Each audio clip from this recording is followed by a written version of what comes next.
But before we start, maybe as a South African, and even though we are away from home, our hearts, our prayers are still with many of our South Africans, particularly those that are affected by the current situation that's happening in KwaZulu-Natal. We'd like to first extend sincere condolences, commiserations to the families of the bereaved, those that have lost and tragically lost family members, loved ones, really through these devastating floods. But also, secondly, we'd also like to pray and extend feelings of safety towards all those that are responsible for the mop-up operations within the KZN.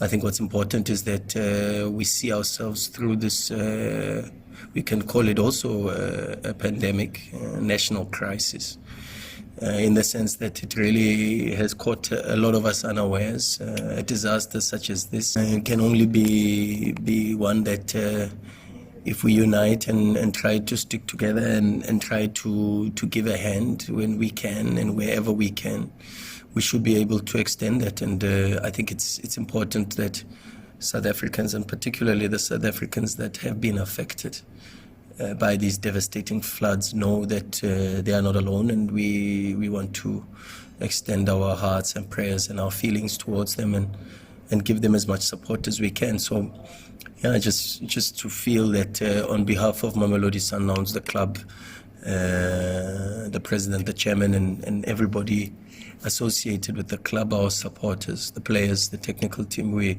really want to send our best wishes to everybody that really is the feeling the effects of the floods.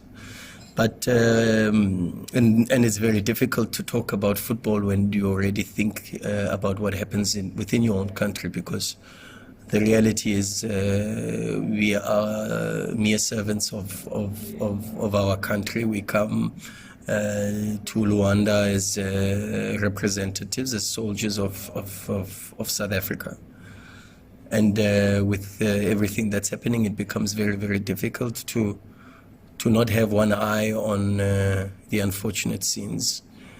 And it becomes very difficult also to speak about football when such events are taking place in our beloved country. But we're still here on an assignment. We're on an assignment that we've started a long time ago from the qualifiers.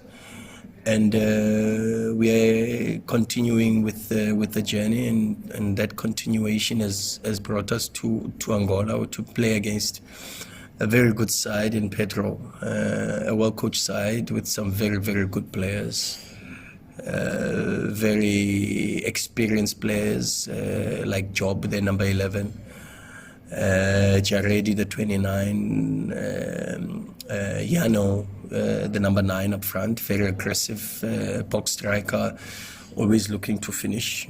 Suarez, the defensive midfielder, the number 5, strong, aggressive, gives impetus to the team, together with the number 14, Magua.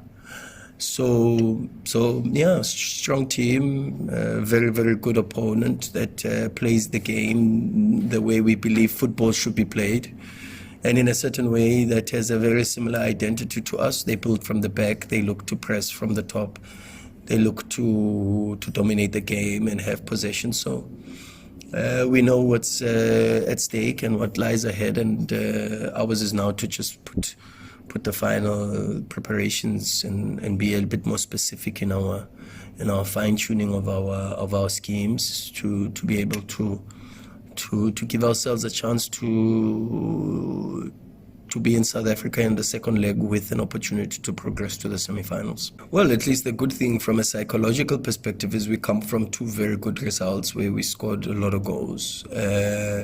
And in particular, the game against Golden Arrows was a good demonstration of how much work we've put in from the beginning of the season up until now. So from that perspective, we come into this game with a lot of confidence. The players understand that we are in a part of the season where every single match counts now. These are what we call games of consequence. I labeled them as games of consequence a little bit earlier, and coming into the second round with a clear understanding that everybody is playing for something and all the fixtures have some form of determination, be it in the domestic front and be it in the Champions League. So we know what's at stake, and from that perspective, we move from having already moving in that space with confidence in believing not just in ourselves, but believing in our approach, in our tactical culture, and in our schemes and the way we do things.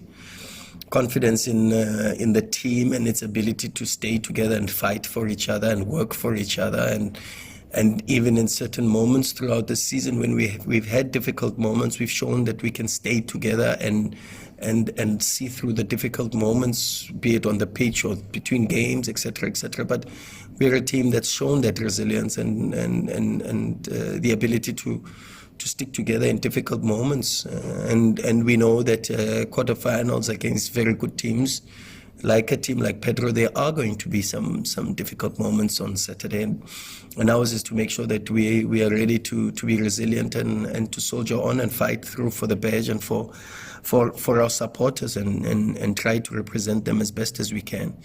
But from a physical perspective, we did a lot of work already from regenning the team. Fortunately, the flight was only 3.5 hours, so there's very little accumulation of fatigue in relation to the traveling.